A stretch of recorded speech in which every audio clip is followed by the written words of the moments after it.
supplements, hoppers, and Grenada paper products. Manufacturers of Royal, Horizon, and Quick and Easy paper towels and napkins.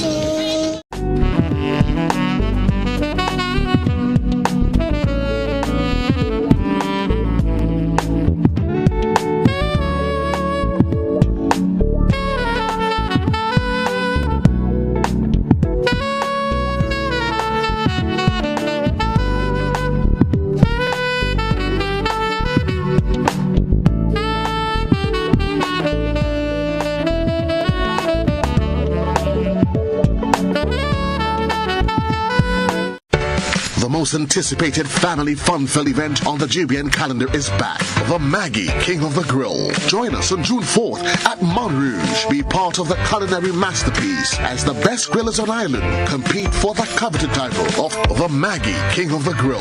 Think you have what it takes? Be part of the action. June 4th. Book your spot. If not, step away from the grill. If you can't handle the heat.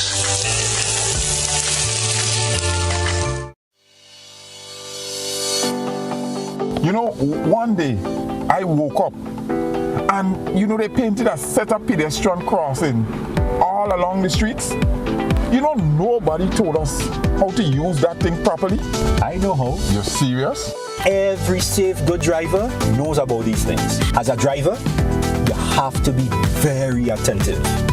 You know you're coming up close to a pedestrian cross, you start slowing down immediately, looking to see if there's any pedestrian on the side getting ready to cross. If there is, you stop on the line that is a certain distance before the crosswalk. Then you would see the pedestrian put their hands out, looking directly at you, indicating that they are going to cross. And only when you have come to a complete stop, that is when they will quickly and safely cross to the other side. And then you continue happily on your journey. Stop, look, hand out, eye contact, wait for pedestrian to cross. Then you happily continue on your journey. This message is brought to you by this group of insurance companies, the Traffic Advisory Body and the Traffic Department. Raise it high up the ladder, let we set it on fire.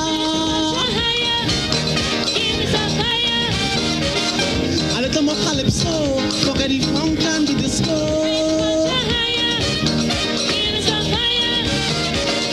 A little more limbo, a little more shango.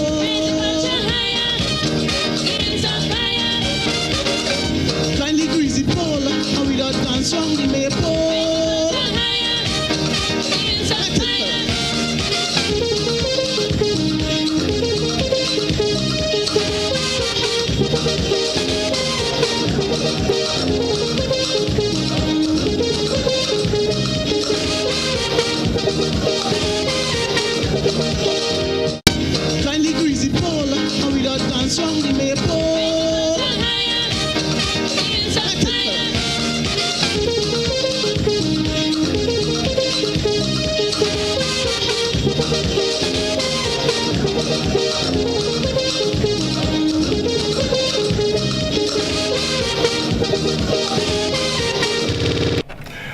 Good evening and welcome again. It's Week Culture. It is Friday evening. Yes, indeed. It's the final Week Culture for the month of April. Yes, indeed. And we're getting ready for a big event. May Day celebrations is coming up over the weekend.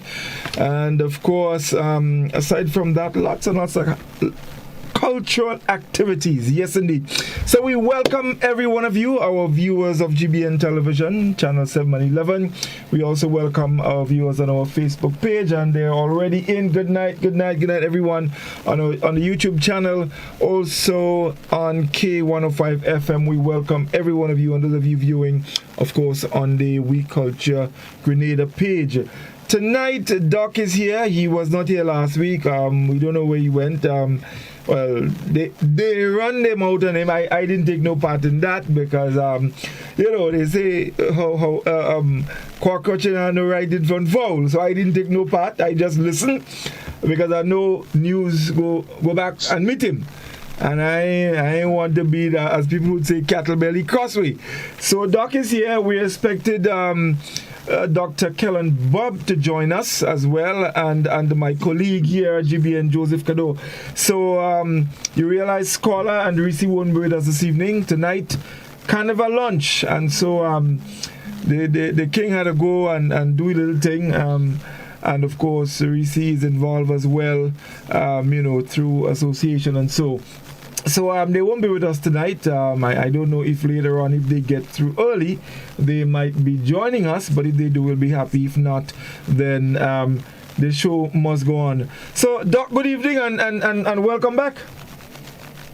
Well, thanks for having me again. I mean, I'm pleasantly surprised to hear you welcoming me back. I mean, I thought you were part of conspiracy, man. Propaganda machinery last week. Hello, I got Tivoli man.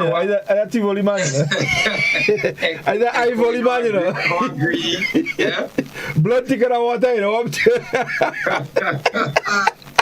I mean, everywhere I pass, people say, when they hear his food, I go and eat, not drum, I go to play. Yeah, that's what they say, man. I mean, on program, imagine people have been on every week on program where folks and people have the guts to go on national television and say, I greedy. Yeah, no, I call them blind, man. I see them say it, man.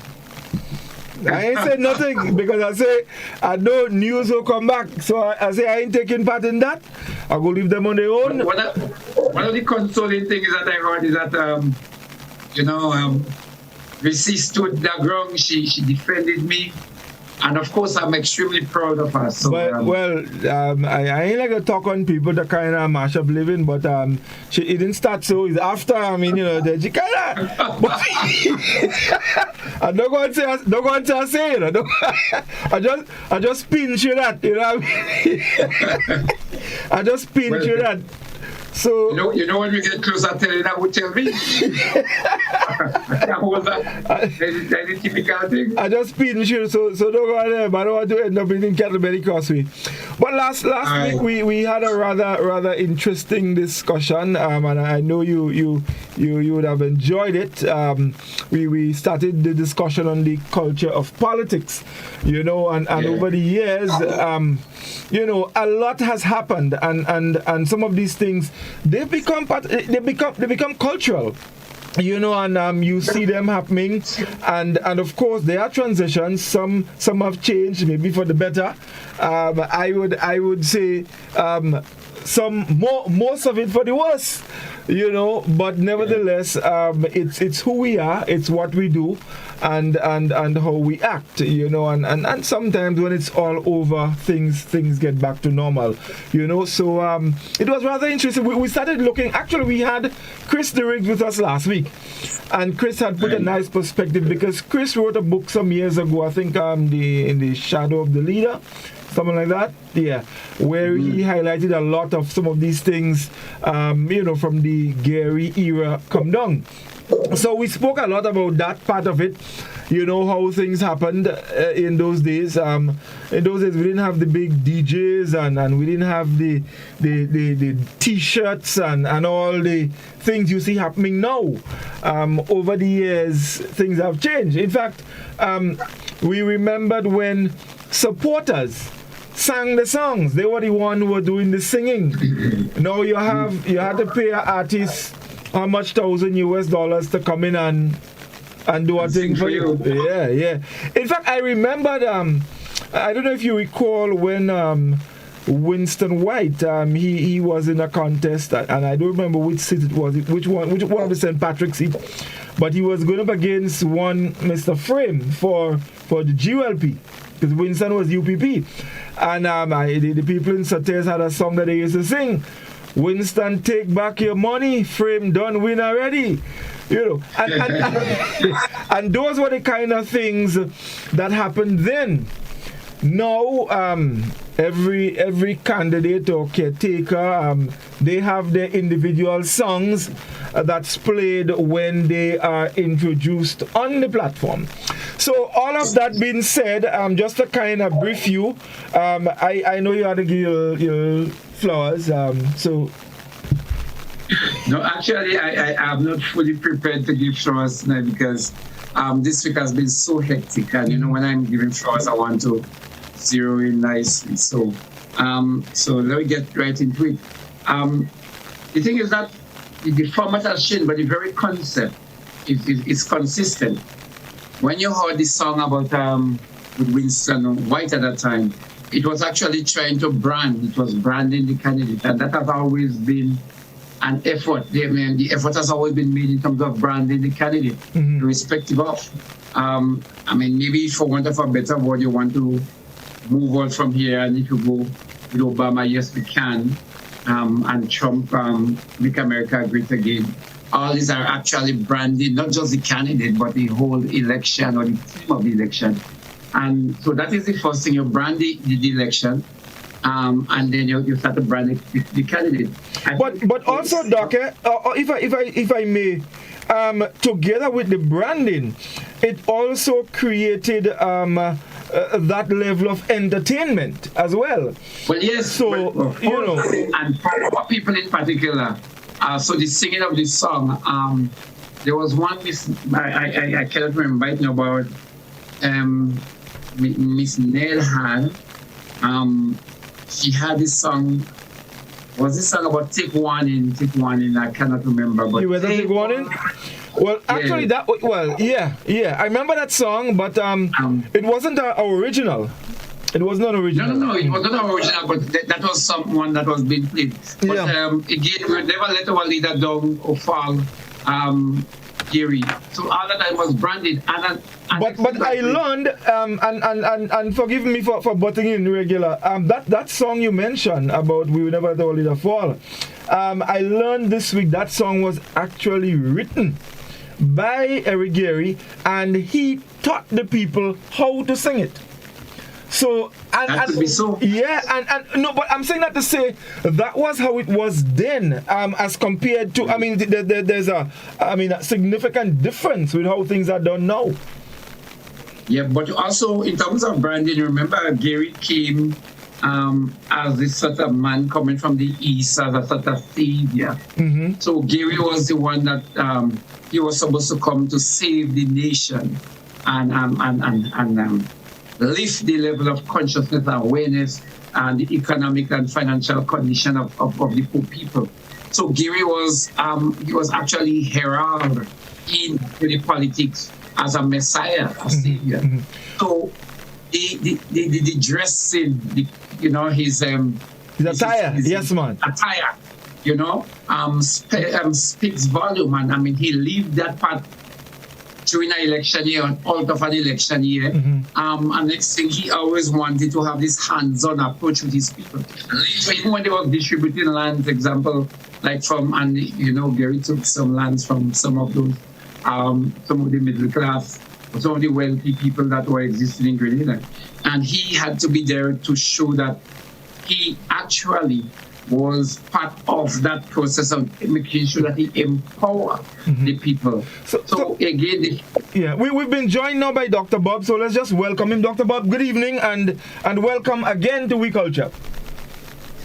Good evening, it's a pleasure to be here. Good evening, Brother Livingston, and good evening to your listeners and viewers. Godfrey. Right, yes. So I know you followed the program last week because you did make your contribution. We continue this week. So Doc, I want us to fast forward actually to around the 1990s when things started to become a little more modernized.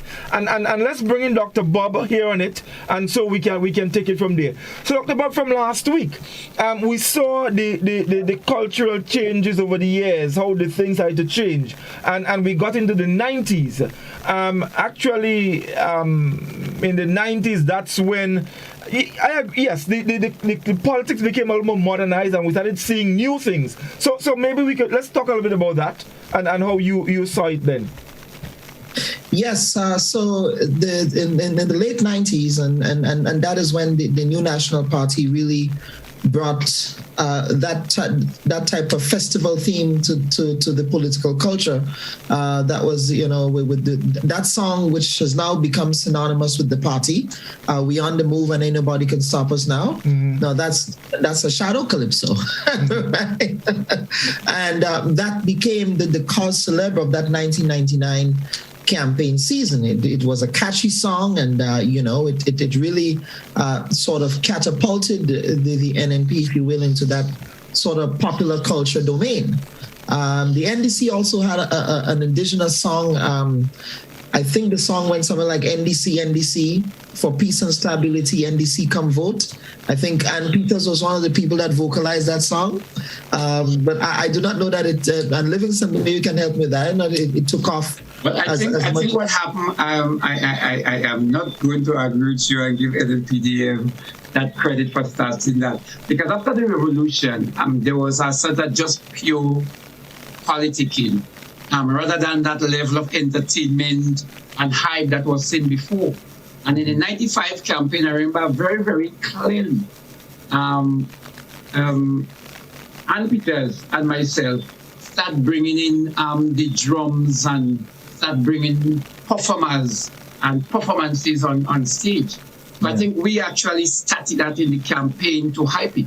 I mean, NNP did not lose a bit in terms of following and maybe taking it again to a very high level. But I think the credit is due.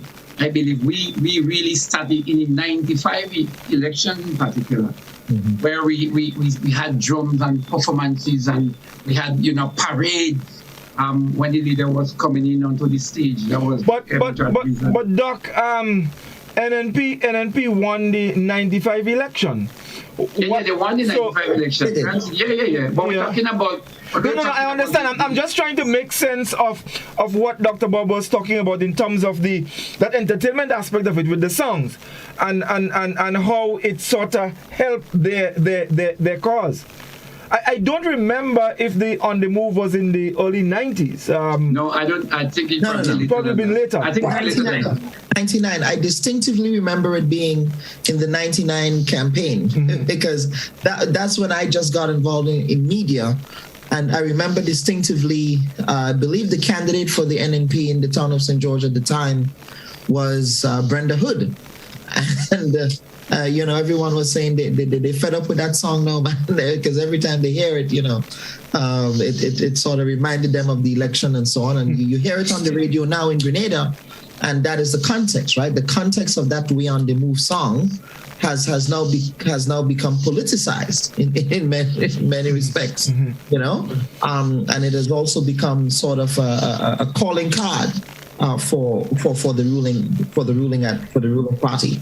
But let me ask, that kind of campaigning or that kind of inclusions in the campaign, do you think they have really worked in favor of the parties? Meaning that, do you think they've been able to help parties to win votes?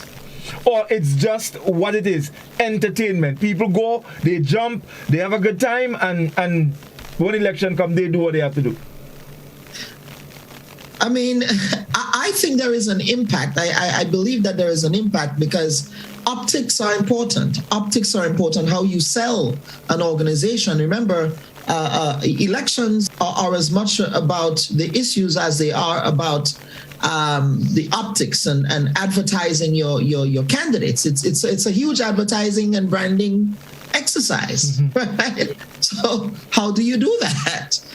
You do that by ensuring that you package your candidates well, attractively.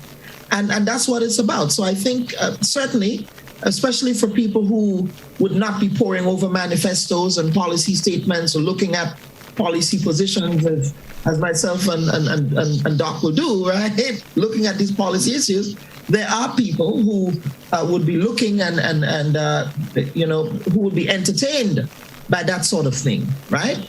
And you hear now, you see, for example, and again, some of it is obviously also performative. I think it's performative politicking as well. But you see the political parties now bringing in MCs. They have the type of call and response thing happening, which I'm sure might have been happening back then as well, in the 90s too. But it's all part of that process of having that impact that you want. Because at the end of the day, how do you get people to the polls? How do you get them to the polls, right? You entice them with different things. And I think the entertainment factor is one of those. Right, Livingston. I mean, you were directly involved, and probably, as you said, organizing some aspects of that. Culturally, from a cultural perspective, what do you make of it from years gone by, and you know, fast forwarding to your time and what we're seeing now? Well, I think you put your finger on it earlier on when you mentioned that, you know, at one time the culture, the expression came from the people themselves. You mentioned maybe Gary wrote the song himself, but then you might have other persons, other artists or supporters then probably writing, and then I'm not talking about way back in the maybe 70s, really getting everybody to come and sing together and chant their own slogan. But later now you have, it's like the chant where you get people to sing for you. And the more you can get the popular artists on your side or on your stage, the more you pull the crowd. It doesn't mean that at the onset that everybody that come on your platform or follow you are actually supporting you. But if you go to a food place and there are several food vendors and you see a lot of persons in a particular place, you assume, well, that is the better food. So it is. It forces you now to go and see, well, what is being sold that is so more interesting than the other booths or the other vendors. So when you bring the extra group of persons by you and to you or to your political campaign, and people see what that man have a large crowd. So it's a psychological advantage.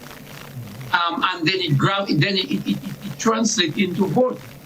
Because the fact that Kellon and I hanging out, let's say I know Kellon, we go that way. We might be just tempted to be doing the same thing in that particular place. So I hang out with Kellon.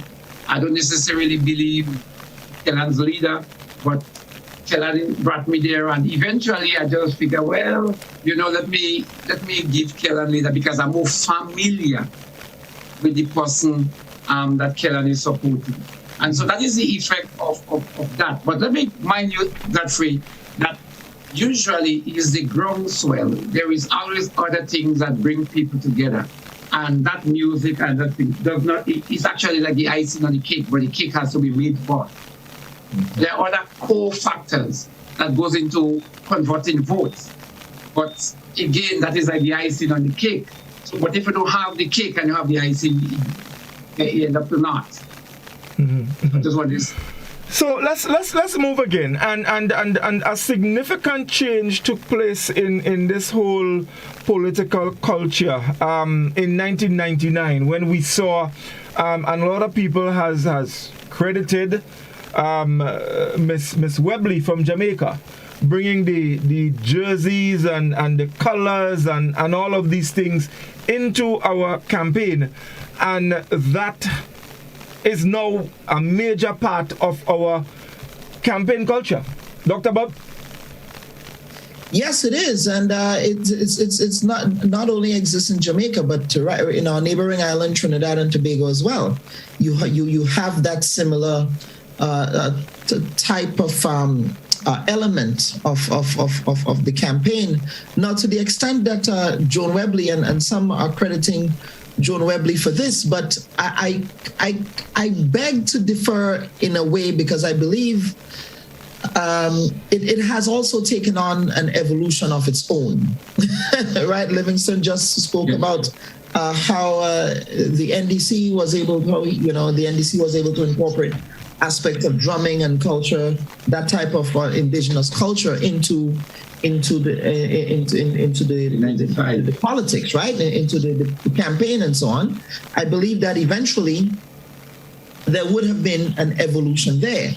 I believe what Joan Webley brought to Grenadian politics was just just campaign style and management and packaging candidates. She was a master at propaganda. She was a master propagandist, and she did an excellent job of packaging the NNP candidates, right? In that 99 election, and I believe that is what Grenada didn't see before. She understood how to present these candidates such that the issues were put on the back burner in a way. It was about very short, catchy slogans and messages, right? It was also about advertising the candidates. It was also about using the media ecosystem in a way that it was not used before.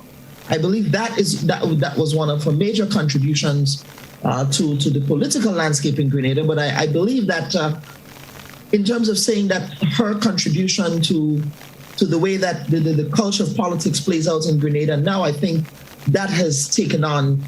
That would have evolved regardless. Well, of course, no, definitely. And I think I made the point last week, because now we have the DJs and so. But I can recall clearly, and last week I gave the guys a story about myself, an experience I had where I fell from a rover, and that was because I was jumping behind a Garyite truck going down La Poterie the day before the election, and coming back up, I hop a van and I fall. Now, I couldn't go and say I fall up in a van, because you know what happened after that. So, it is definitely correct to say that, the evolution was there, because from candidates singing to people on trucks and all of that, it was just a matter of time, because the world is changing on a broader scale. New things are coming into play, and so definitely, look now. There was a time when, you mentioned Joan Webley using the media. Now, and we're talking then radio, television. Now, the main thing is basically social media. So we're seeing the evolution. And as time passes, it is becoming part of the political culture.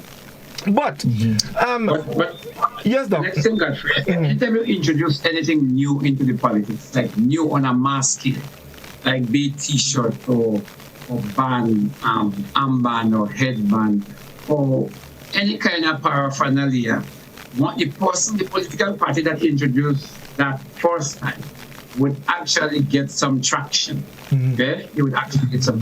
So there is always this fight. So when Kellon mentioned, when Dr. Bubb mentioned about the evolution, is 100% correct, but there is always this think tank going in the background as people look to see what kind of psychological advantage they might have on their opponent.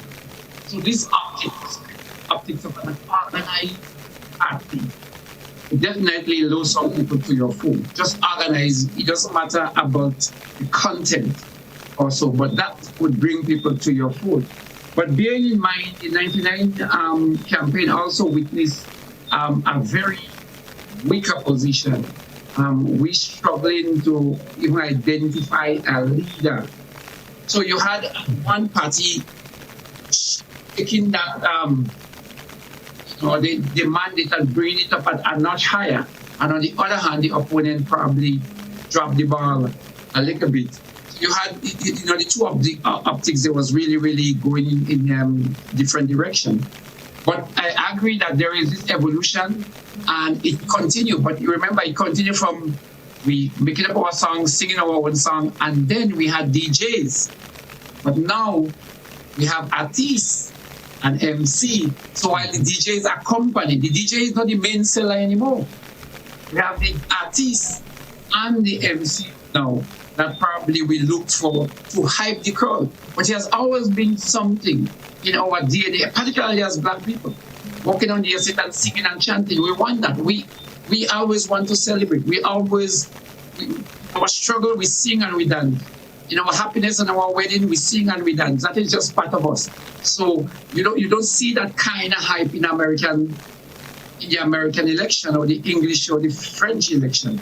but you see in our country people with banners and they chanting in South Africa or other things, and it's the same in the Caribbean. Okay, so let's take our first break quickly, because when we come back, I want to take you up on something, Doc, that you said as it relates to content, because I don't necessarily totally agree with you, but let's take the break. When we come back, I will take you on that. So stay with us, folks. We'll be back in just a moment.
Yeah, boy.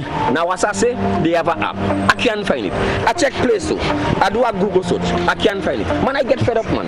Nah, man, because you look in the wrong place. The app is web-based. You access it via your web browser, right? You can add it to your home screen or your desktop, like any regular app. Watch. Look, I have it on my phone, right? And you can access it or add it to any device, your computer, your tablet, any device. Well, how are I doing that and I can't find it? All you have to do is open your browser, right? And type mobile.nawasa.gd. And voila, you see? Just so? Yes, and you can download it or access it via the web. Once you have a reliable internet connection, right, you can run the app anywhere, anytime. So, how I adding that to my home screen? You click on those three dots, right, or your web browser setting, and look for the option to install app or add to home screen. Easy peasy. The Nawasa app is versatile, fast-paced, and always up to date because it's web-based. Once a change is made to the app, it updates automatically, no hassle. Mobile.nawasa.gd, your customer support companion. When a loved one passes on, we all need the comfort, support, and guidance of a trusted friend. You can rely on LaCour Brothers Funeral Home. We provide a personalized professional service that exceeds all expectations. Our dedicated staff responds to your every need with the greatest detail, ensuring affordability with a variety of options. Our upgraded state-of-the-art facilities, spacious air-conditioned chapel with live internet streaming, a modern, environmentally safe crematorium, the only of its kind on island, private viewing spaces, large on-site repast center, a modern transportation fleet. Join our burial society today and make personalized arrangements for that final moment as you prepare to enter your loved one into eternal rest. Visit or call LaCour Brothers Funeral Home and select a package that brings added comfort to the entire family. LaCour Brothers Funeral Home and Burial Society, continuing a tradition of excellence.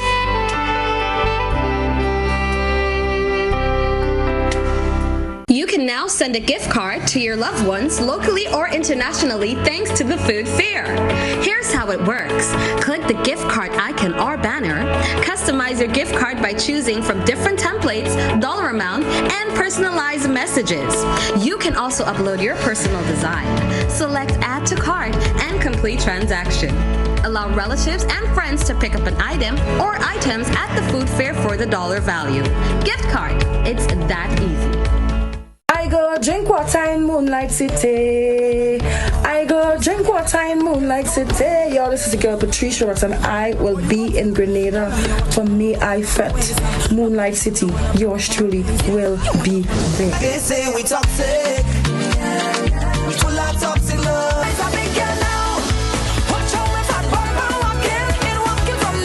See you there. Moonlight City, May I Fair. Body wet up, wet girl, where the man them carry on. Carry on, baby. Carry on, baby. Yo, this is the girl Patricia, but I'm to all my sexy Grenadian ladies, I'm coming. Kindly greasy pole, and we don't dance round the maypole.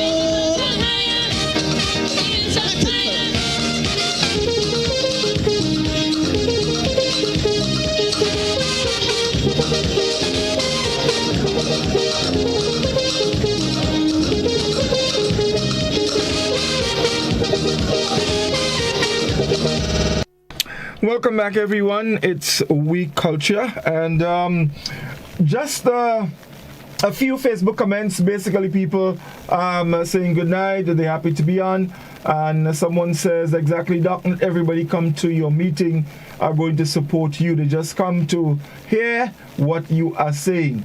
Well, all the people tonight, where all the people tonight gone to? Well, if they go to the National Stadium. No, they're here with us. They're here with us. So Doc, earlier you were talking about the whole music and so, and I hope I got you correct.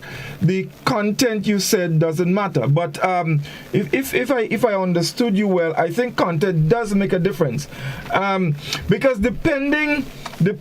No, I think some of the political parties, they are very selective in the songs that they choose. And for example, in 2008, I think that was one that was, I mean, when NDC had the throw Jonah overboard, I think that song really propelled the NDC, you know. And then later on, when the NNP came back with what? We can't sit down. So I think sometimes, depending on the content and the type of song selected, it can definitely make a difference. Dr. Bubb, I don't know what's your take. Well, I think it depends on which side of the political fence you sit. So, for example, what we forgot to mention, what we neglected to mention, was that in that 1999 campaign as well, the NDC used that song, well, two again, going back to Trinidadian influence there, two calypsos, Captain, the Ship is Sinking, I believe by Gypsy, and the other one is Vote Them Out. I believe, if I'm not mistaken, I believe Barron sang that one, but I'm subject to correction for the second one, right? So depending on the political fence you sit on, the music can have an impact. In the case of the opposition, in the case of the NDC, the motivation of using those songs is to get people to go out and vote against the incumbent, yeah? Whereas if you support the ruling party, in the case of the New National Party, we on the move. What does that message send, right? That we are continuing that progress.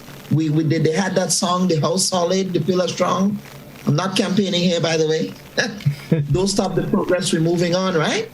Again, it's that same, and if you want to do a content analysis of NNP, the songs that they chose, again, that theme of moving on, or that theme of movement, you can't sit down, for example, you can't sit down, right? There's always that theme of movement in the songs that they chose, about forward thinking and forward marching. Whereas the songs that the NDC use tends to be oppositional in the way that it not only oppositional to the ruling party, but also as a motivating factor for their base to go out and vote against the incumbent, you know? So I think it does have an impact. And if you really, if you listen to the lyrics of the songs, you would see, I believe, and it would be good to find out, to speak to some strategists on either side, to find out what were some of the factors, the motivating factors that determined why they chose those songs in the first place. And I believe it was to motivate either base. There was also another one that I think created a lot of impact.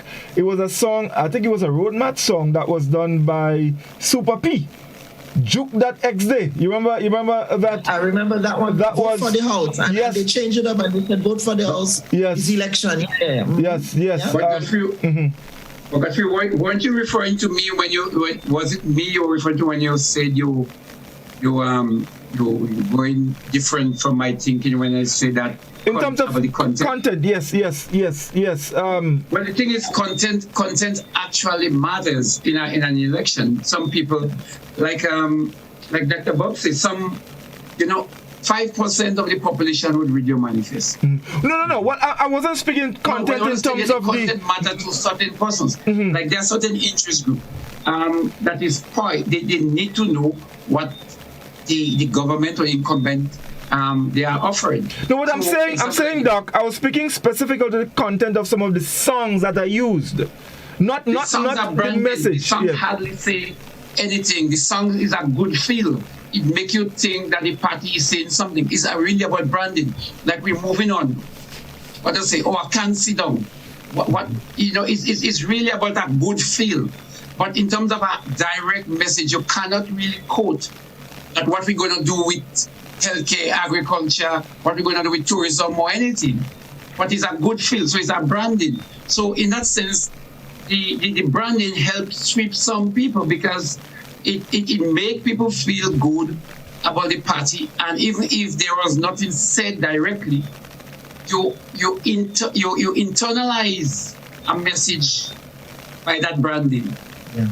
So we can't sit down mean that you move in, you're getting something done. When NDC children are overboard, you internalize. I mean, nothing physical. They are not asking you to do anything physical, but it's like go there because there's a big obstacle in the way, and you. No, of course, and no, but it is used. That kind of lyrics is used for a specific reason. It's not by chance. It's not by chance. I'm actually admitting. Yeah, it's not by chance. It's not by chance. I mean, it's done deliberately to play on the mind of your supporters. When based on what they hear. Voters. I mean, not just want your supporters. You want vote. You want other persons to come on board. Mm-hmm. No. I want us to move. There's another aspect of it that I think has become part of the political culture as well, especially in the campaign. The whole issue of the mudslinging.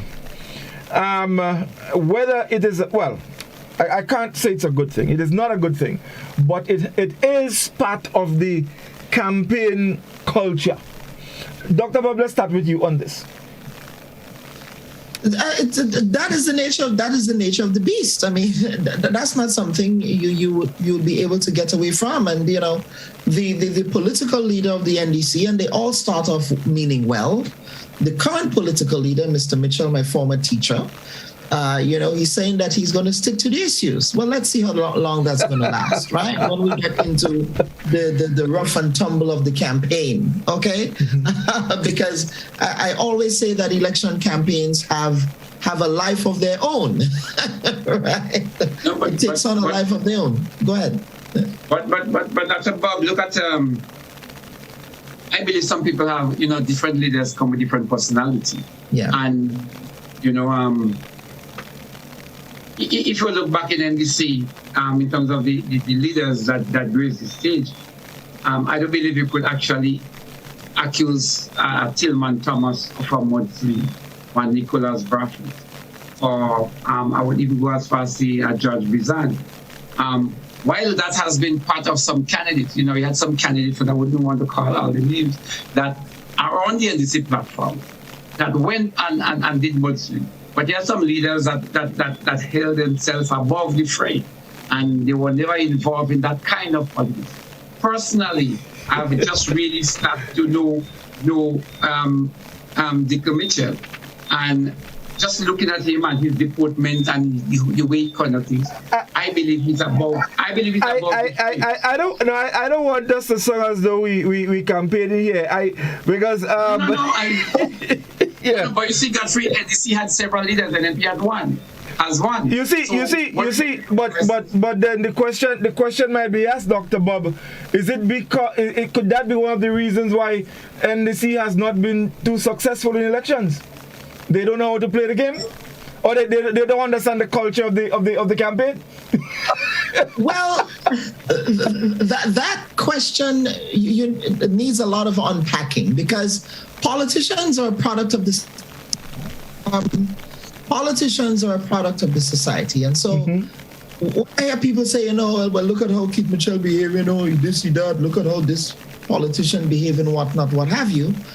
They are representative of how people speak and behave in the society. That's just the nature of things. And so to the extent that is why, Tillman Thomas was the leader of the National Democratic Congress when the NDC won, the last time that they won. As to Livingston's point, and he does have a point here, Tillman is not the type of politician to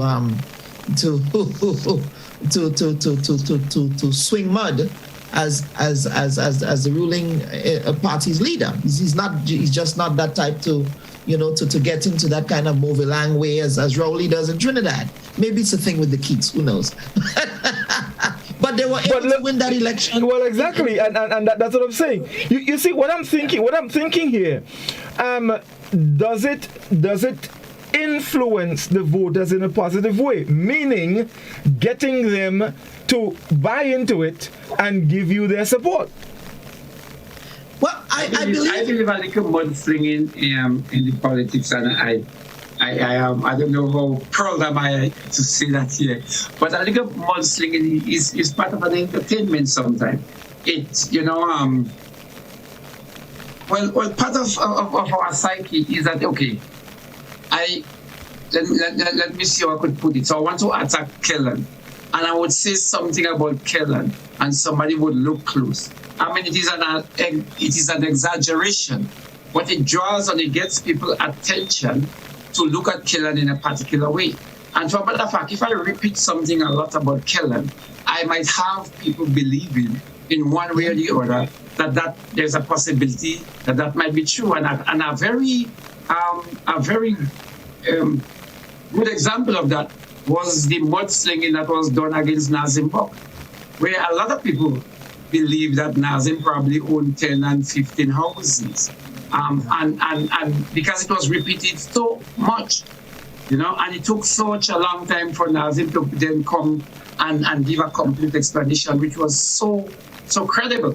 The point I'm making is that the mudslinging, sometimes when it is repeated, some people tend to say, okay, well, yeah, maybe there is some truth, until later on you recognize why that was just move along.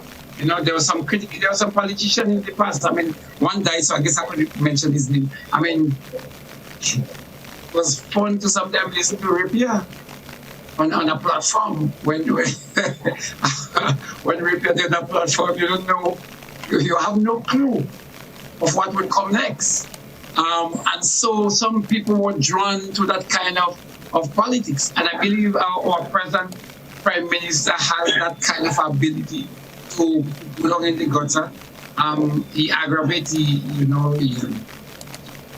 angry a number of persons, and some persons, it is basically excited because they like that. Last one he just used recently that is not really much, but it is really appealing to our sense of a Caribbean kind of politics. The bell scratching. It's not mudslinging, but in a sense, those phrases, you hear it from a particular leader, but you won't hear it from a lot of other leaders.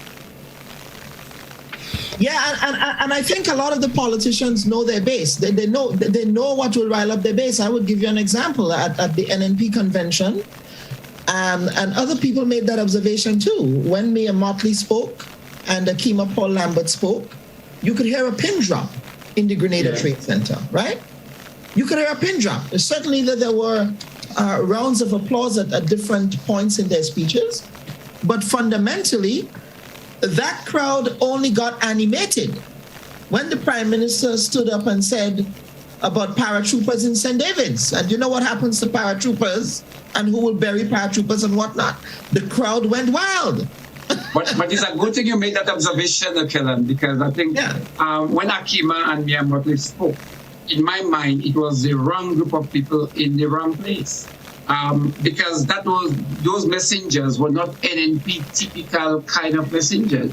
Yeah. And so if you listen to the applause at the end of this, it was extremely lukewarm. And I believe if you take that same speech and transplant them to an NDC audience, you are going to probably get standing ovation because it appealed to that sense or that quality or that branding that NDC holds.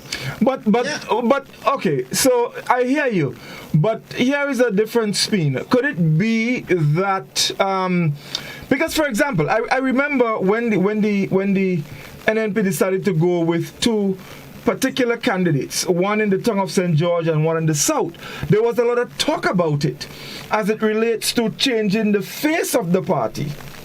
You know, to me it worked because they were successful. Could it be what you're referring to? Is a strategic move to get people to understand, well, listen, we are not just a party that could mudsling, but we can also address serious issues and play on the minds of other people.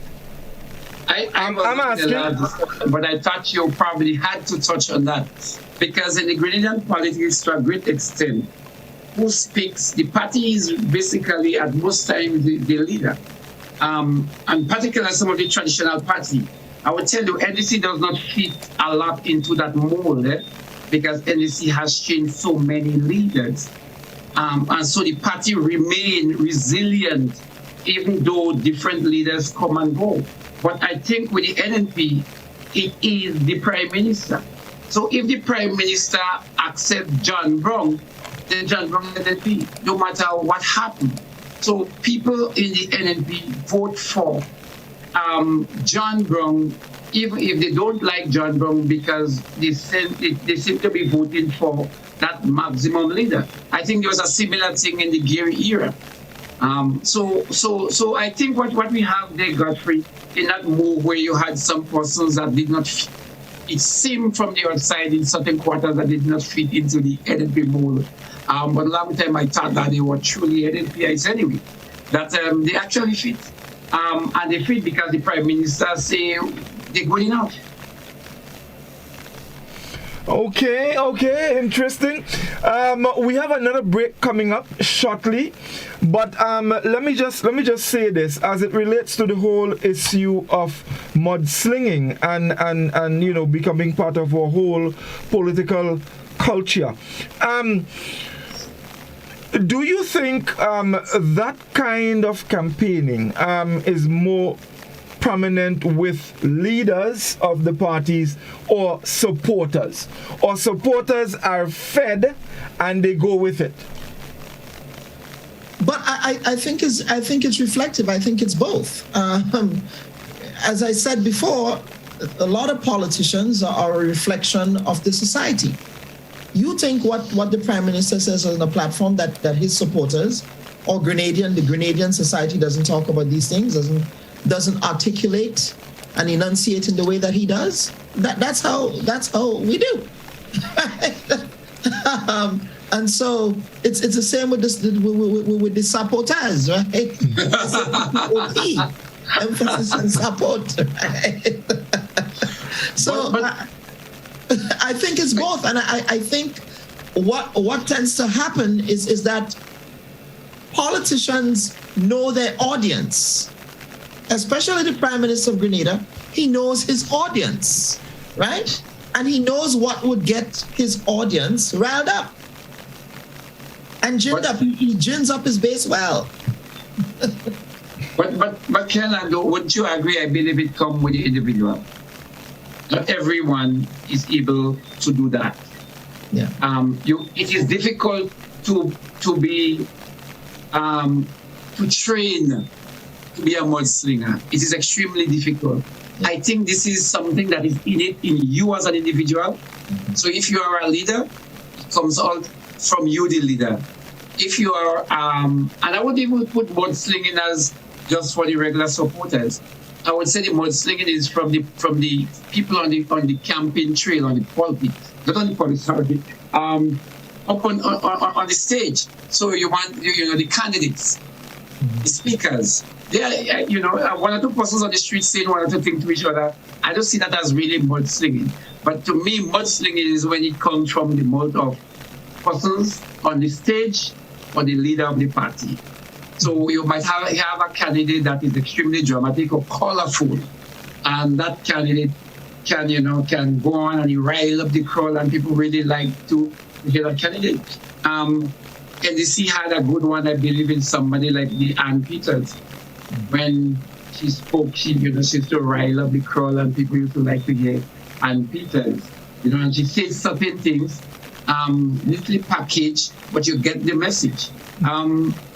I must also say that, I try not to call him, but you have a Michael Mattis when he is ready. He's really, really good as someone that can hit you under the belt at some time. Yes. So we have this, and I don't believe you can train or you decide to do that. Either in you or it's not in you. All right, so let's take our final break. When we come back, we'll open our telephone and then engage our listeners and viewers. So stay with us. We'll be back in just a moment. Kindly greasy pole, and we don't dance from the maple.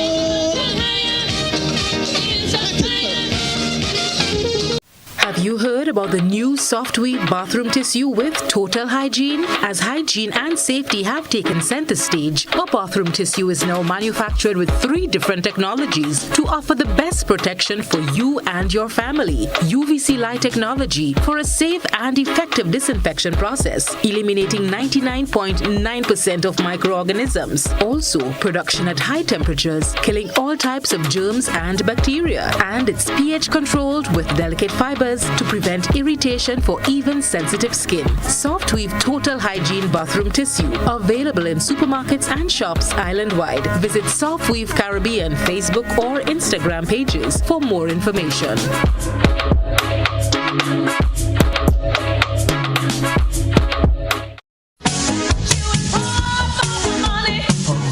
Level of convenience and comfort awaits you when you shop at Rise and Shine Supermarket and Hardware Supplies, Griffin Lane, Grenville. Convenient, because we are open Sunday to Sunday. We're even at your service on public holidays. Comfort, because we are easily accessible to the physically challenged. Free Wi-Fi is available while you shop, and bags come at no charge. Everyday low prices and excellent customer care. Adequate parking available. We supply everything you can possibly think of. Family and home supplies, fresh meat, vegetables, and personal care products. All brands of cooking gas at affordable prices. You can send in your order, have it pulled, or pick up express. Hubbard's is giving away loads of prizes with Live Free for 1 year 3.0. Same promotion, more prizes to be won. Spend $50 or more at any Hubbard's department and receive a chance to win big every 2 weeks. Win! Free fuel for 1 year. Free cooking gas for 1 year. Cash savings account from the Grenada Cooperative Bank Limited. Free electricity for 1 year. Free Coca-Cola for 1 year. Free property insurance for 1 year. Free drinks for 1 year. Free lunch packages from the Creative Chef. 1 free gas cooker. Free internet and cable for 1 year. And free groceries for 1 year. Promotion runs from April 28 to September 16, 2022. Live Free for 1 year 3.0 is brought to you in part by Chief Brand Products, Grenadian General Insurance Company Limited, Carib Breweries, Danny, Flow, Creative Chef, Grenlex, Supreme Bleach, Promos, Sol, Dutch Lady, Coca-Cola Grenada Bottling Company, Grenada Cooperative Bank Limited, and the Food Fair Supermarket. Terms and conditions apply. When you need your prescription filled or you require non-prescribed medication, supplements, or all your personal needs, visit Gittins Healthcare at locations on Wall Street, Grandans, Victoria Street, Grenville, and Central Deputy Street, Wharf. Gittins Healthcare aims to provide an exceptional personalized pharmacy experience. Additionally, children under 5 and adults 55 years and over will enjoy 10% discount on purchases of $20 and over on prescription medication. Stop settling for less. Visit Gittins Healthcare, where your health is our priority. If If there was ever a time to keep and stay healthy, it's now. We at Hills and Valley are here to help you take deliberate steps to maintain your health. We stayed true to maintaining the most comprehensive rates while stocking the widest range of medicines and health devices, including personal protective equipment. There are so many benefits shopping with us. You get great savings through discounts for senior citizens and reward cards for loyal customers. Ask about owning yours today. Visit us at Halifax and Grenville Street, St. George, Jubilee Street opposite the Grenville Bus Terminal, and at Hillsborough, Carrico. Our wholesale distribution on Halifax Street also stocks the widest range of pharmaceuticals. We are with you on the hills and in the valleys. We are Hills and Valley Pharmacy. Here is a little known fact. There is only one place in Grenada that you can get an MRI scan done. That place is Spicile Imaging Center. Yes, Grenada, that's the truth. Other centers could offer you other scans, but Spicile Imaging provides an authentic MRI scan. Here's another little known fact. Spicile Imaging has 3 centers. We operate at Grenville, the Carnage, and at the Ocean House, Grandlands. We provide the widest range of laboratory tests and services. CT scans, x-rays, mammograms, ultrasounds, and a host of other services. We are fully staffed by a team of family doctors and specialists. Call us today at 444-7679. or 406-1500, or visit any of our 3 locations. Spicile Imaging, from seeing the doctor to getting lab tests, scans, and pharmacy services. We are here to take care of you. The most anticipated family fun-filled event on the GBN calendar is back. The Maggie King of the Grill. Join us on June 4th at Montrouge. Be part of the culinary masterpiece as the best grillers on island compete for the coveted title of the Maggie King of the Grill. Think you have what it takes? Be part of the action. June 4th. Book your spot. If not, step away from the grill if you can't handle the heat.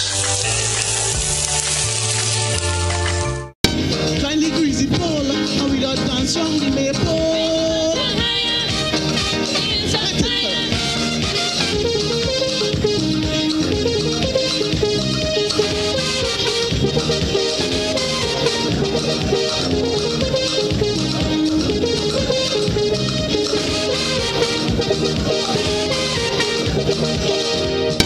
Kindly greasy pole, and we don't dance on the maple.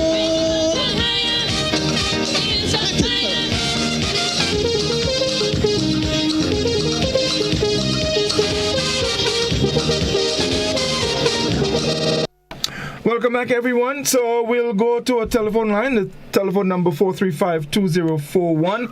Our telephone line is open, and of course we invite your calls. You can make your contribution to the program. The number again, 435-2041.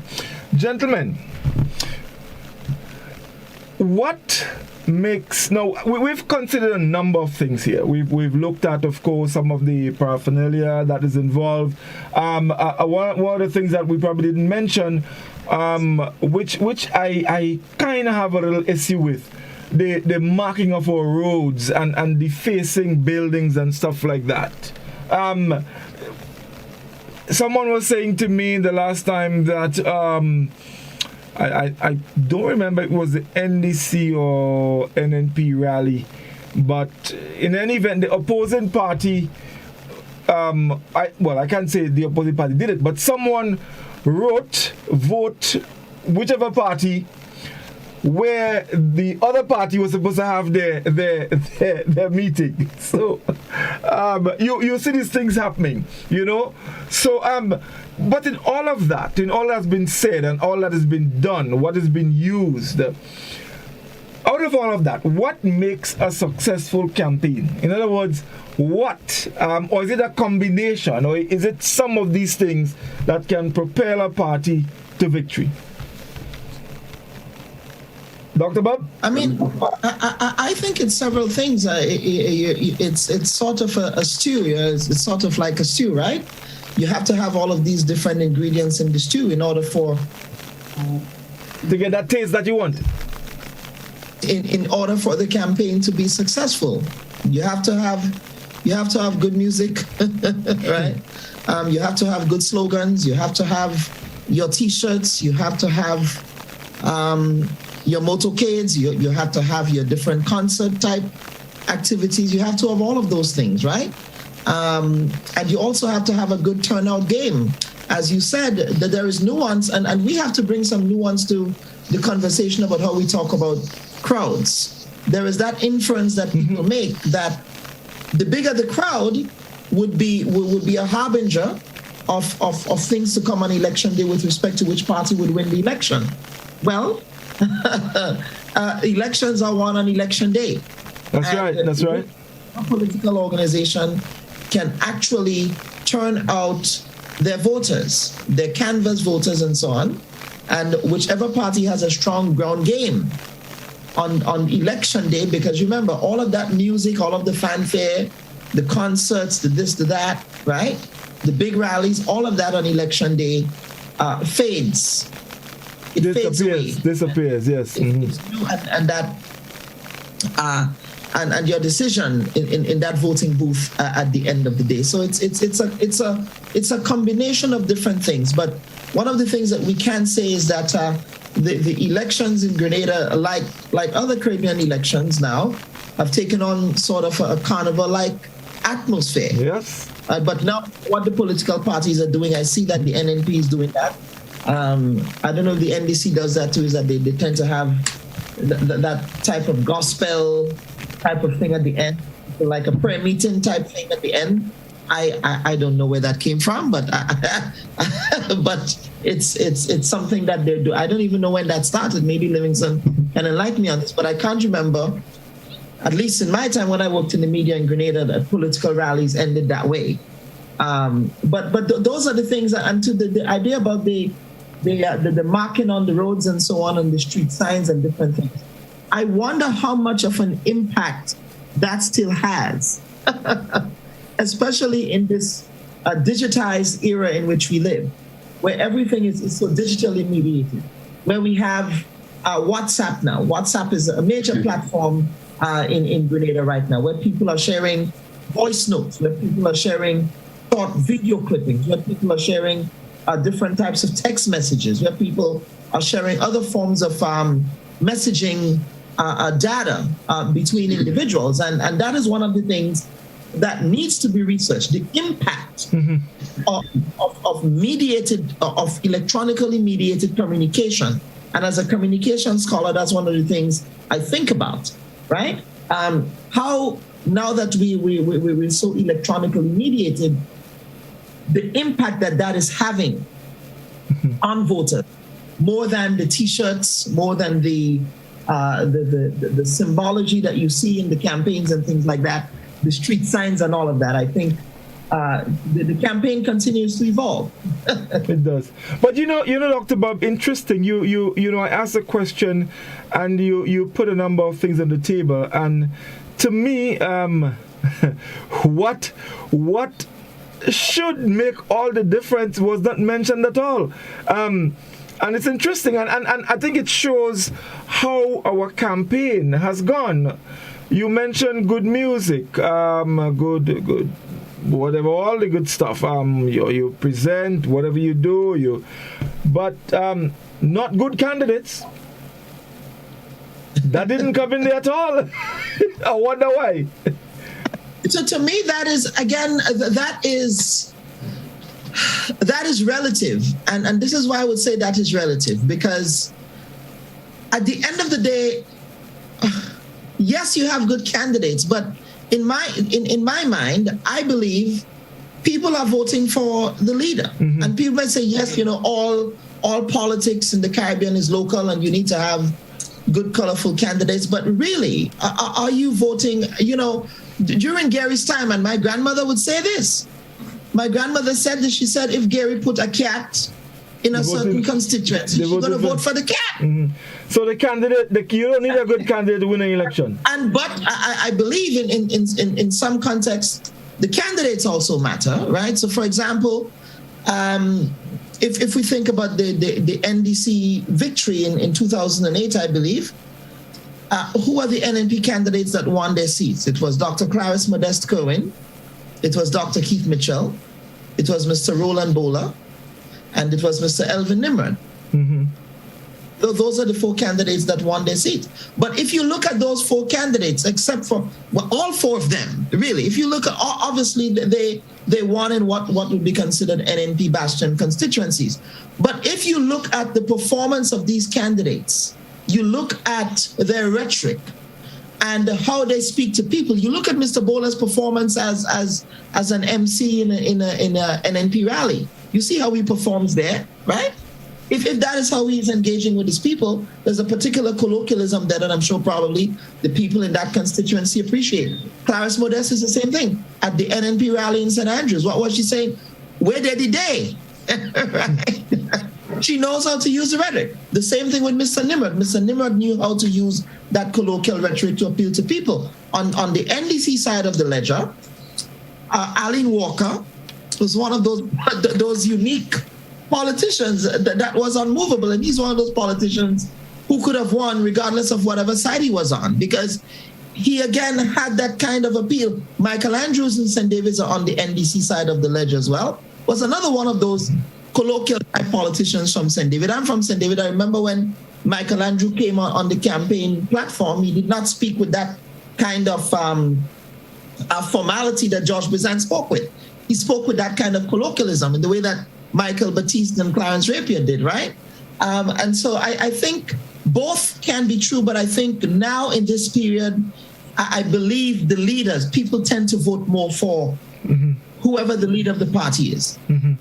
Doc, your views? Well, I've heard that a lot of times, that cliché that it is always the leader. The leader embodies a sort of like an ideology.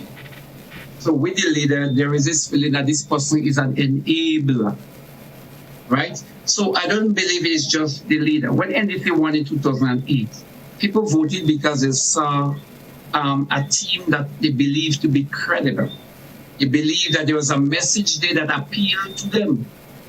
And deep down, people are always looking for which team offers the best hope for them for some people at this present time, for others in the future. So sometimes I want to agree it is the leader, but I believe it's what the leader represents, rather than just the leader that people vote for. If the leader seems to be an enabler, or like a football captain or a coach, you might say that man can bring result. So you might want your athlete to go to that particular coach because he actually, he's result oriented. So deep down, people always ask, what is in it for me? And it is not just because I have a love affair or an affinity or likeness for the leader, but is what it represents. So at any time, a team that is credible, a team that offers a package that appeals to the core of Grenadians, a team that seems like they are all united as one and they can do what they can, will always win the day, not on any side. If you are positioned as if you are better able to understand the present construct, the economy, etc., if you are positioned as if you have the answers to some of what the young people or Grenadians are aspiring for, you have a better chance. So I am not daunted by the fact of the leader being that ultimate. And you just say, so one, I believe is the message is the core. And so the group of candidates that you assemble, if the candidates all seem as a united team and have one purpose, they are going to win that day, because they are able to convince the people once they are able to do the messaging. And of course, as I said, the icing on the cake has to do now with the other things, like the move along politics, the music, the hype, the t-shirts, etc. that it should. Mm-hmm. As it relates to the marking on the street, at one time, civic society said, we should not. It is ugly. And now, in my opinion, it started looking extremely vulgar. And Godfrey, I almost certain you know that it was the NDC at the NDC rally, at the NDC meeting in Carlton, where they came and they wrote, and I mean, I think a lot of people know that the person that did that is right from St. Angie. That was the last meeting at Carlton Junction. Right. Yes. So they wrote, vote NNP right way. And so it's kind of when you look at that was done, and at the platform, not one person at that meeting mentioned about the writing on the street, and that could have been termed as a harassment. And then again, you look at it, you listen to the Prime Minister talking about meeting in the same parish. But to me, that was such a kind of harassment. Going out of your way to create that kind of unease. So I'm just saying that to say that the writing on the street, I believe it is outdated. I believe it looks unclean. It makes Grenada look dirty. And I would, particularly if I had to advise anybody, particularly the NDC, to refrain from writing on the street and on the wall when we have WhatsApp and Facebook and all this thing going on. Let's go to the telephone. We Culture, good evening. Yes, good evening, Citizen Augustine. Greetings. How are you? And to your guests. Listen, I was obligated to tune on this evening because it's a matter of great concern to me. Lest anyone in this here country misunderstand the difference between quote-unquote politics and quote-unquote demagoguery. All that has been spoken about this evening is demagoguery, and it's rather unfortunate. But we consider it to be politics, so we call this our political culture. For the purpose of that, and to make it easy, I'll use the word politics.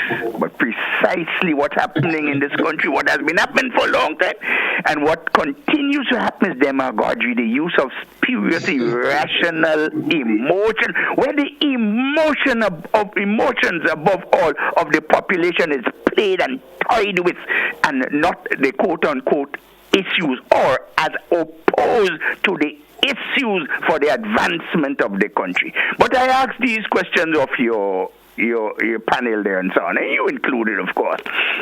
Do you think that this level of politics has served this country well? And do you see, according to the answer you give, do you see it continuing to serve this country well as we move forward into a more advanced future? Thank you very much and have a nice evening. Will you? Thank you very much, caller. Gentlemen? Godfrey, let me start with that. The politics is a reflection of the people. I mean, I believe at one time civil society had this interjection into the campaign where they were asking all the politicians to come on the platform and to debate. We know about the debate now, but I am saying at one time they were going around and asking all the candidates to be on one platform and to debate the issues as they wish to take the politics at a different level. But to the last caller, I believe that the population, the awareness, the level of consciousness must go a little higher, must be improved before we can get what you refer to as the demagoguery, before we can get that out of the window. Before we can say, okay, well, all this hype, etc., doesn't discuss or address the needs of the Grenadian people, and so let us get that on the back burner. I'm not so sure we are at that place yet, but I believe that, and I must admit here, it has not served us well, but we must start from here where we are and take it at the next level. Dr. Bubb? Demagoguery to me has always been a part of the political culture in Grenada. This is not new.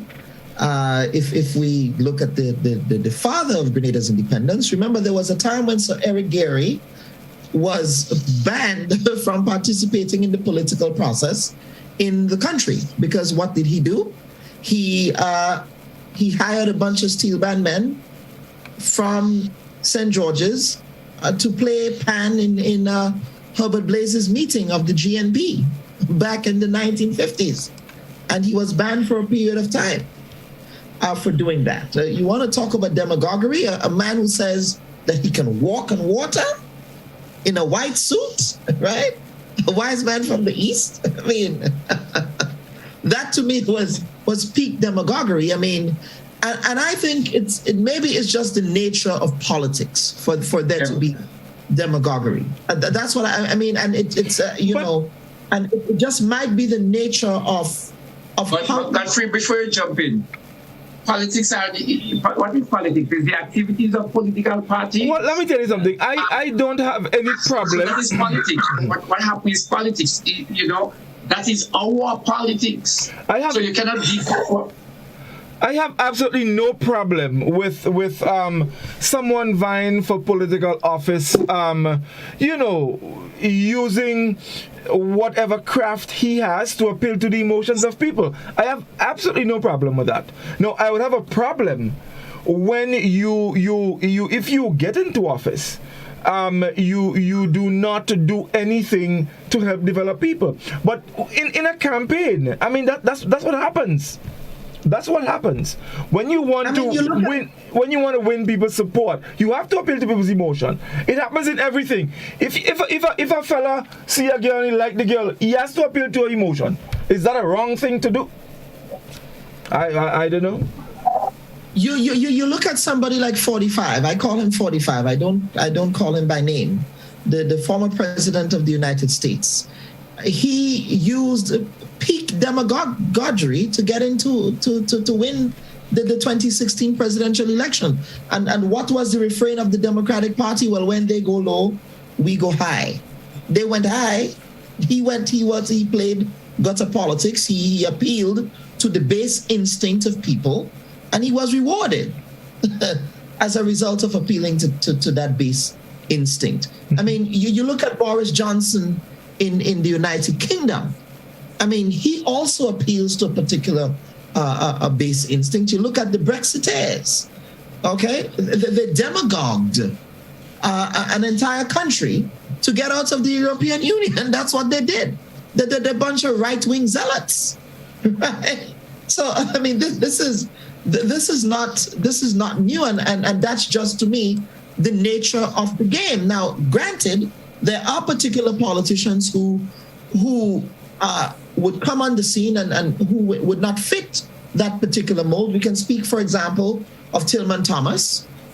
We can speak, for example, of George Brizan, Nicholas Brathwaite, Herbert Blaze, who may not necessarily fit that mold of a demagogue. But I would argue, and some would disagree with me here, that Maurice Bishop was also a demagogue. Yeah, of course. Maybe one of the best. So that's the point. It's demagoguery is just part of that equation. Mm-hmm. If there is no demagoguery, there is no politics. You have to, of course, I totally agree with you. Let's go back to the telephone. We Culture, good evening. Yeah, good evening, Godfrey. Yes, good evening. Let people wait until St. Peter ring the bell now. The bell ring. All right. I'm not even sure. I all I heard was St. Peter and Bell. Yeah. And Bell, that's all I heard. 435-204. Let's go back to the telephone. We Culture, good evening. Good evening, Godfrey. How are you, man? Very good. Mm-hmm. Yeah. Well, you know, Godfrey, last election, previous elections, I used to vote for the Roman Kwambi. But this election, I want Grenadians to kind of wise up.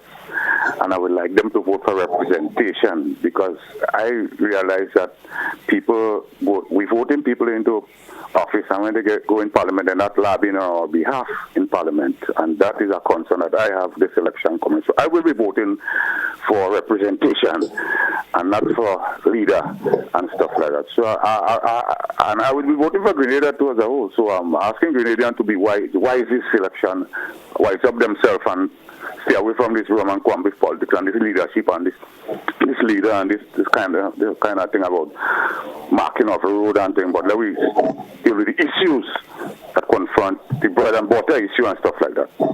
Have a good night, man. Thank you very much, caller. Thank you very much indeed. 435-2041. That's the number you can call.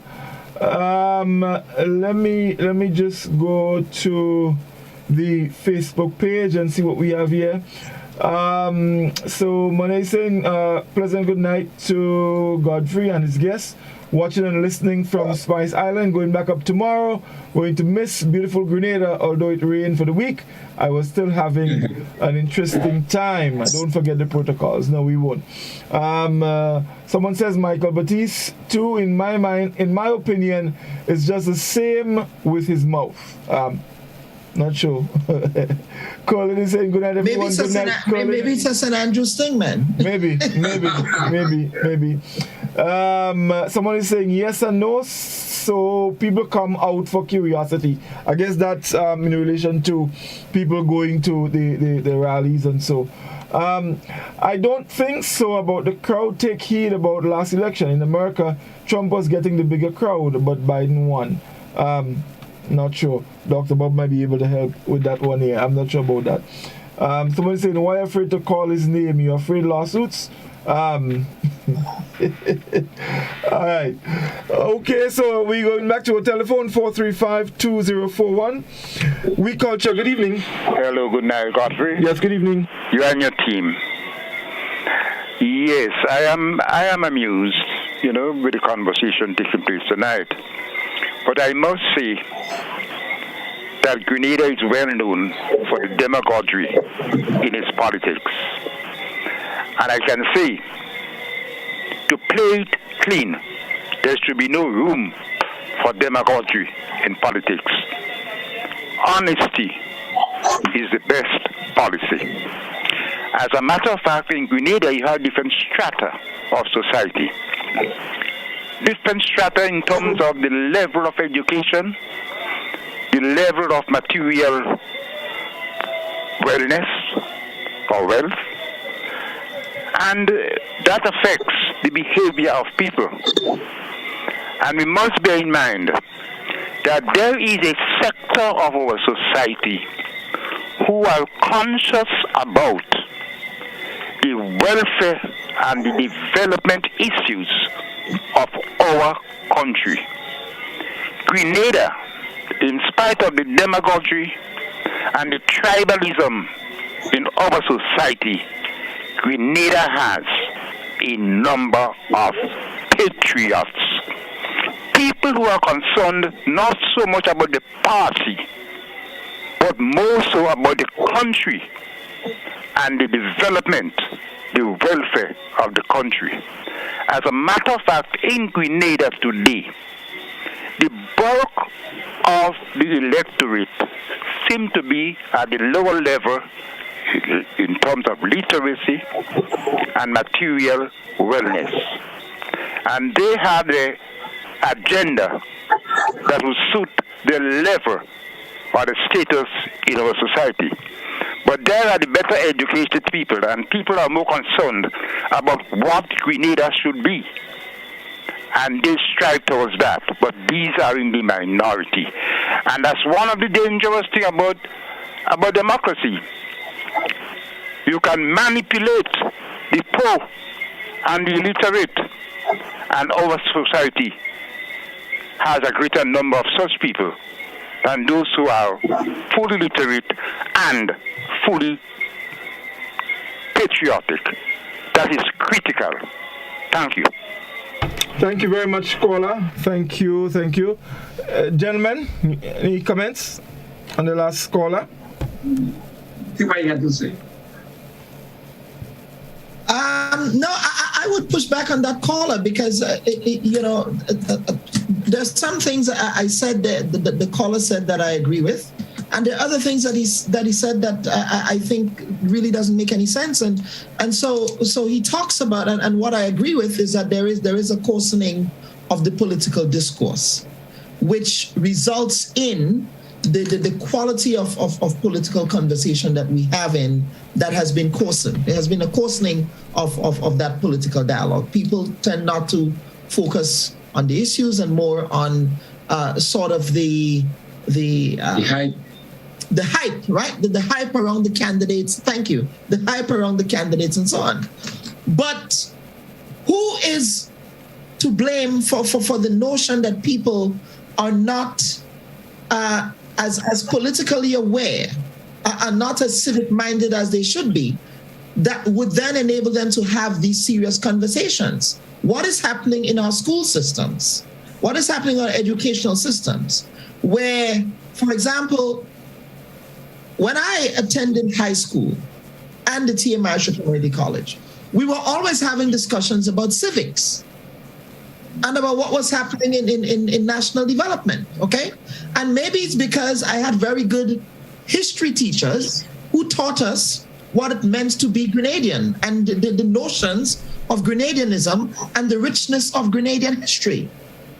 Now, to the extent that people in this generation understand that kind of richness, that's where I believe we have a deficit, okay?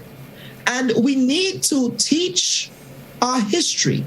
We need to teach civics. We need to be very intentional about ensuring that subjects like history is compulsory. History should not be a choice in high school. It should be compulsory. But history should be paired with a civics education, the importance of voting. How many young people in Grenada understand the importance of voting, or how we were able to win the right to vote in the first place? We had to fight for that right. Universal adult suffrage did not come automatically. Okay, there are people who died for that right for us to vote. Okay, so the idea that the people who are not quote unquote literate, I think that is a very relative idea, because what might be literate to that person might not be considered literate to me. Okay, the young people who are not literate about politics, because of that deficit in civics and history education, are very literate about technology. Aren't they? Very literate about technology. They can tell you how to build apps. They can tell you how to fix your phones, your computers, things like that. I see some of these kids that I teach, and I'm amazed, and I'm competent with the technology, but I'm amazed with the things that they can do that I was not able to do when I was learning the technology. So the point is, when we're having conversations about national discourse, it starts at that level of the school system, okay? And it has to be intentional. Politicians and policymakers have to be intentional. Let us think about Barbados, for example. To me, I think Barbados has a higher level of political discourse than Grenada does, quite frankly. And Barbados is also a very literate society. Go ahead, Livingston. Yeah, I'm hearing you, and I didn't even thought I needed to respond to the last caller, because in a sense, the caller eventually end up saying, I'm agreeing with you now. Yeah. That there are a large number of persons that, and he mentioned almost illiterate, and I'm saying, how do you reach to the point where you are talking about, where you get persons to be civic aware, civic minded? How do you get the history to be compulsory in school? You must have a group of persons that is extremely conscious and aware. And if this group of persons come from a political organization that want to ensure that we move the next generation one notch higher, then the first step is to get those persons that you want to help because they have a vote. How do you reach them? So you can't talk about sometimes all the high ideals. You have to appeal to them in a generic way to get to that when you reach them, you can make the changes. So I'm saying you have to have the political will, and before you have to have the political will, but you must get in political office. You have the political will. That's why demagoguery is so important. Well, it's part of the. Not so, Dr. Bubb. That is why it's important. But in all fairness, I'm saying there must be a combination. we must appeal to persons who patriotic feeling, this sense of development, the sense of responsibility for the country, for the world. So we must have that as part of the package. But also there are next group of persons that we have to move with us.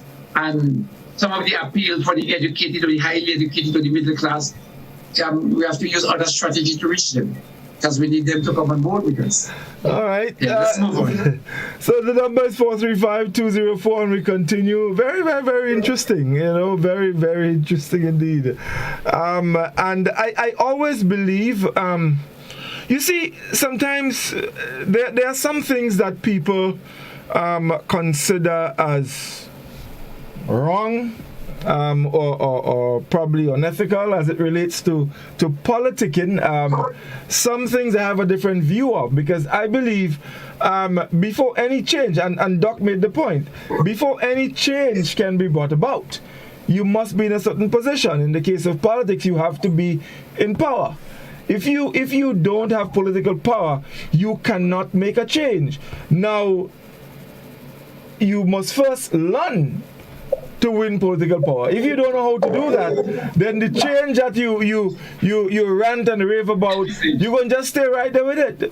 But you have to learn how to win. If you don't know how to win, then Kellon, you probably have to ask Dr. Mitchell to give you a couple private classes. All right, 435-204. Let's see what we have on the WhatsApp platform. Someone is saying, good evening, just asking, did Gary actually say he will walk on water in the Easter parade? Or was that another of the New Jewel movement propaganda? I love that question. Dr. Bubb, I think you should answer that. I mean, that is contemporaneously documented. I don't think that's New Jewel propaganda. That's what the man attempted to do. I mean, and this didn't come from New Jewel people. My grandmother was a Garyite, and she always told that story. And it was all part of the mystique of Sir Eric. It was all part of that aura, right? That the man carried. He was a ground god, if you would. But Kellon, in all honesty, the PRG or the NJM, they did an excellent job of painting Sir Eric in a really bad way. No, I'm not saying that he didn't have his issues, but I think the NJM must be given some credit for the excellent work they did in tarnishing his image. I mean, you had a lot of things, and there's no evidence to back it up. There's no tape. We won the tape, but no tape. No tape. No. Let's go back to the telephone. We Culture, good evening. We seem to have lost that caller. We probably took too late. 435-2041. In the meantime, someone is saying, always a pleasure to listen to Dr. Bubb and his analysis. Good night, everyone. Very interesting topic. Great program. It is very educational. Loving it very much. Someone says, don't worry, Kid will teach them how to win. Gary did. Someone says Gary did say so during the time of Expo 69. I don't know. I've heard it. I've also heard. But he also said that he wanted to bring a banana boat I was about to make that point. And didn't Winty say he was going to build a bridge from Bridge to Carriacou? But then he also, go ahead. And mind you, Doc, one sec. Mind you, all of these the people who made those statements note that they were successful. Winty was successful when he offered to build that bridge to Carriacou. I mean, we are talking about Gary. Gary had it going. Doc, go ahead. No. The idea of getting that banana boat to come, there are a lot of thinking went into it here, and I don't believe it was that far-fetched. It was dredging, just like the whole concept of the canal, and that was what was happening around the time. It really was not a far-fetched. Also noting that St. Andrew was the hub, the main producer of bananas. So what Gary actually envisaged was to dredge the whole area, allow the boat to come up to close to Paradise Beach and then offload. And as I said, during that time, it was the whole idea of getting canals and other waterways, etc., to be developed. So I don't believe it was that far-fetched. I believe it was maybe a serious engineering, how you call it? we didn't have that capacity yet in Grenada. So Eric also said in 1990 or 1995, in fact, he said that if he won the 1995 election, he shall regain his sight. And the Calypsonian put that in song. I believe it was Beast. Raymond Matthew Beast put that in song. Let's go back to the telephone. we culture. Good evening. Yeah, Godfrey, I beg your indulgences for a minute. Yeah.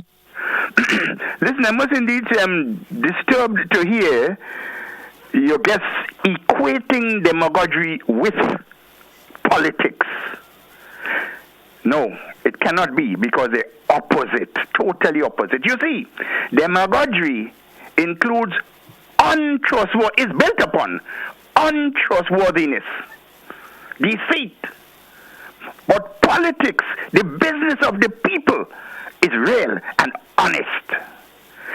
But I think as we go along in the discourse, it is important, even more relevant, the question I ask. Do you gentlemen, any of you, think that the all level of politics that we've been practicing over the years has served us well? And do you think it will continue to serve us well into the future? I think more relevant that question is today, right now. Thank you. Have a nice evening. Thank you very much. Did I try to answer that? Well, I think you did. I think you did. I mean, I don't know if the caller did not hear, but I basically was saying that we need to move away from this kind of politics. The politics, I don't want to say demagoguery, but of mamagism, I believe we need to move away from that. Politics that is based in total untruth. So when Kellon lists some of the conversations like, walking on water or regaining the sight, etc., that was just based on pure lie. But we have a modern day where we discover oil, and the oil yet to be found, and all those, where it's based on pure lies, or where you settle to in a sense, paint out an image of an opponent that is totally untrue, just to gain favors. So I don't believe it serves us well, caller. I do not believe it serves us well.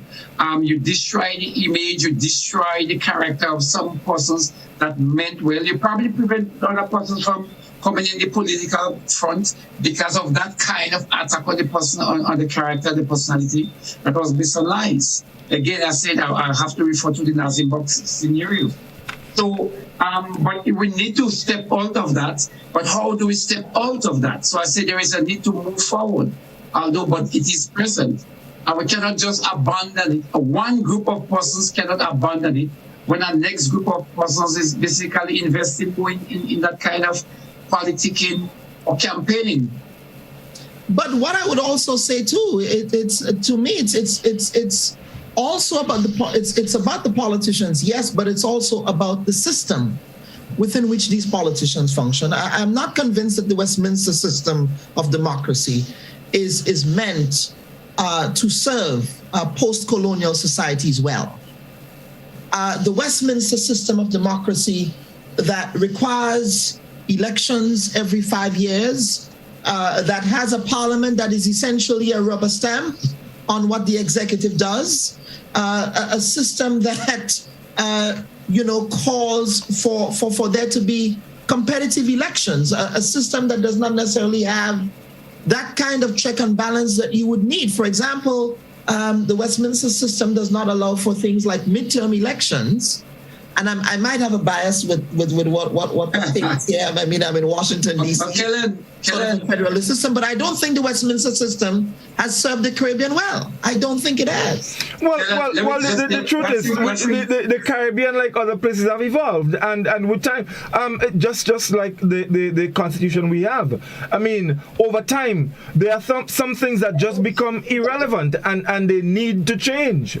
You know, so I agree with you. Yeah, I agree with you. The definition here for demagoguery, political activity or practices that seek support.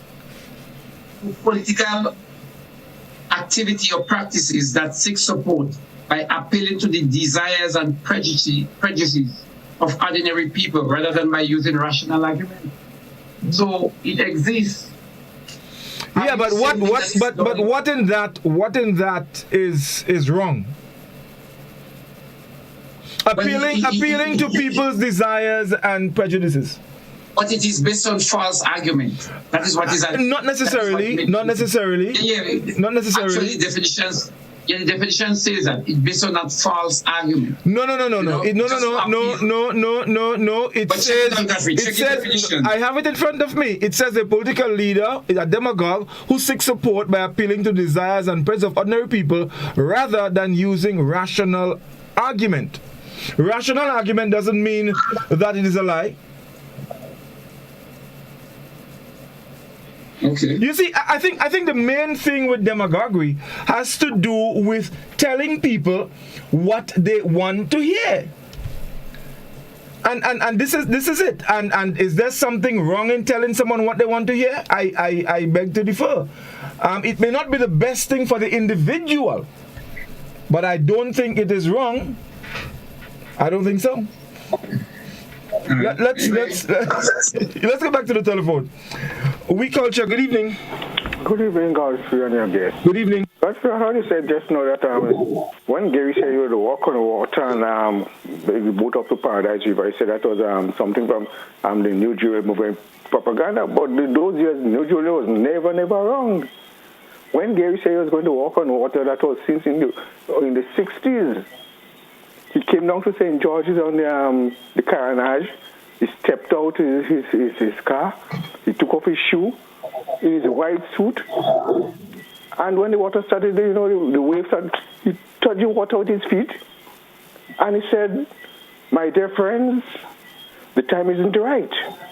We will do it next time." Well, at that time, the Jewel movement was nowhere wrong yet. I just thought I was clear of that. Okay, thank you, caller. 435-2041. That's the number you can call, and you can definitely make your contribution. 435-2041. So I mean, just going back a bit to that. I mean, I guess people may argue and they may have their position on different issues, but there are a lot of things that has embedded itself in our whole political climate, and whether they're wrong or right, as Dr. Bubb said earlier, it's relative, It is relative. I mean, go and tell a group of the NNP-based supporters that their leader is a bad man and see what's going to happen to you. Or vice versa. Tell that to the NDC supporters about their leader and you see what will happen. So it's a relative thing. Remember, and reflecting on what the caller before, the previous caller before this one, so, he speaks as if politics is this... I don't know, this pure vocation. Bazio Pandey said it best. Bazio Pandey said, former Prime Minister of Trinidad and Tobago said, politics has a morality of its own. He did. Pandey said so. Okay.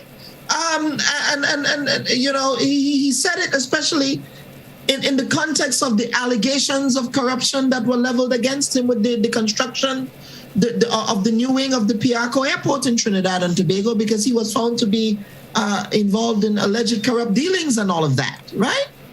So politics has a morality of its own. Kellon Pandey is not speaking with no authority. Well, but I think, but he is onto something. He is onto something there.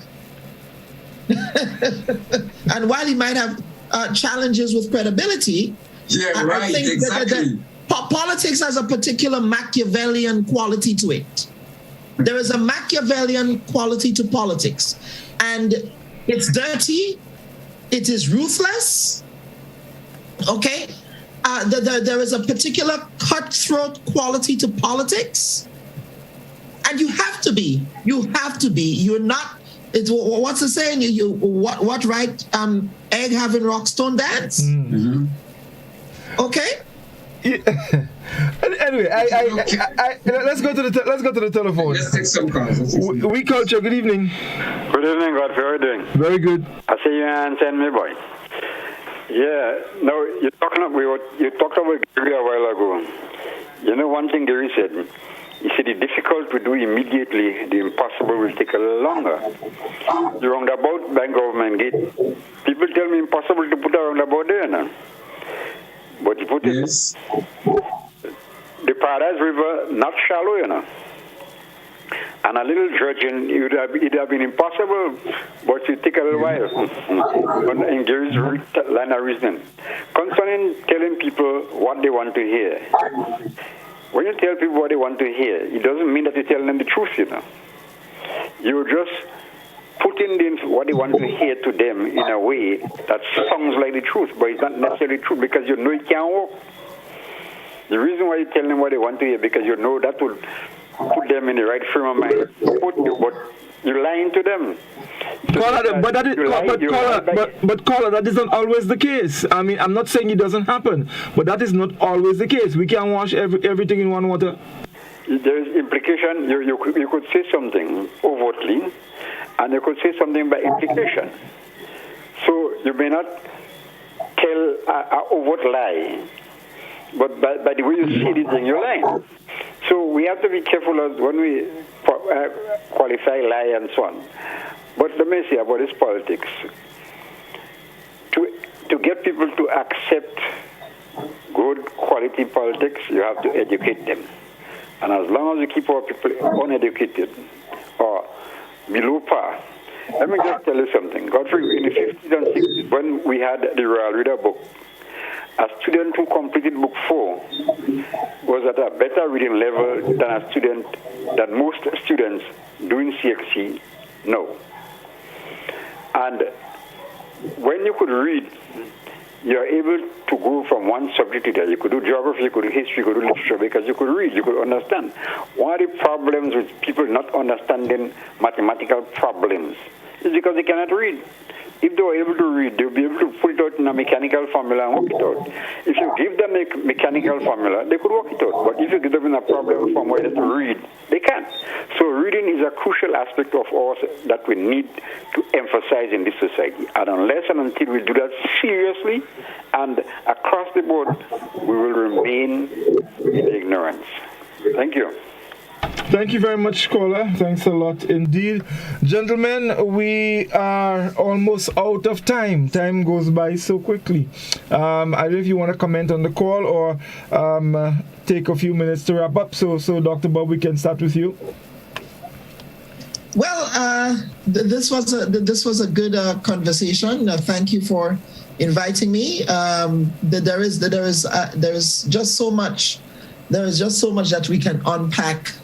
Indeed. I think we need to have several more episodes and again, we don't know when, and that's the other thing with politicians in power, they play with the minds of the population with that election date, right?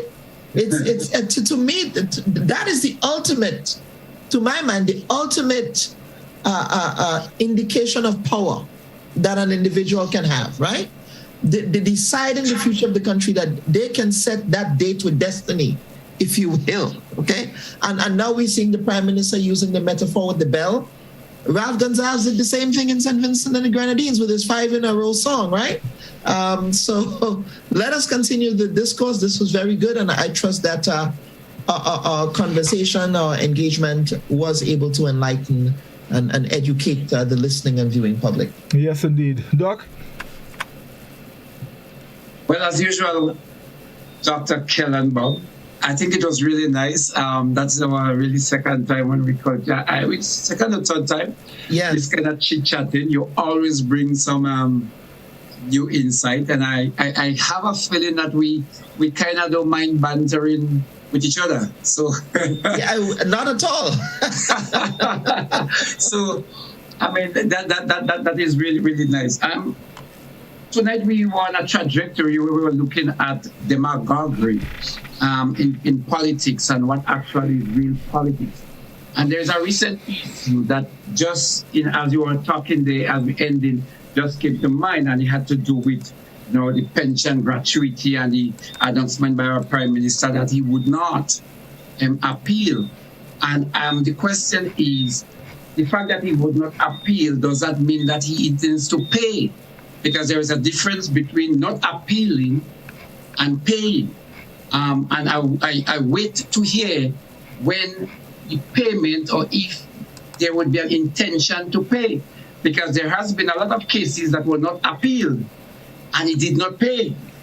So if there's a track record of that so-called demagoguery that has been taking place, and today it is right in our face, where the statement made that he would not appeal, like, Dr. Charles and the Gemma Bain and the many other persons' cases he did not appeal, but he refused to pay. So but didn't these people eventually get paid? Didn't Ms. Bain get paid? Eventually by other case actions, other court actions. Yeah. Eventually.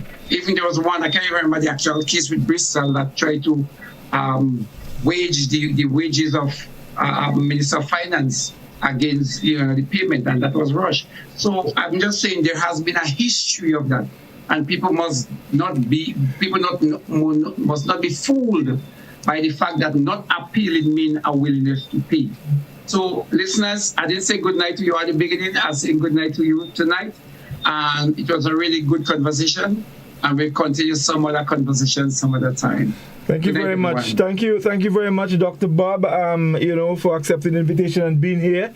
It's always a pleasure, having you, and of course, we're looking forward to having you again, as we continue this discussion. Doc, thank you very much. I know, Scholar and Reese, they're having a ball of a time in the stadium. I just want to say, I miss my friend, man. Yeah, Doc, just based on what you said, and I mean, it fits in nice with the whole culture of politics and a lot of things that happen.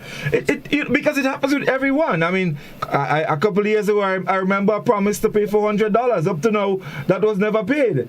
And all of these things, they are embedded in the culture of politics. So you get the lies left, right, and center. You get demagoguery left, right, and center. That is why, the culture of politics in our country is so wonderful. Gentlemen, thank you very much, and have a good night. All the best. All right. Take care. And song the maple.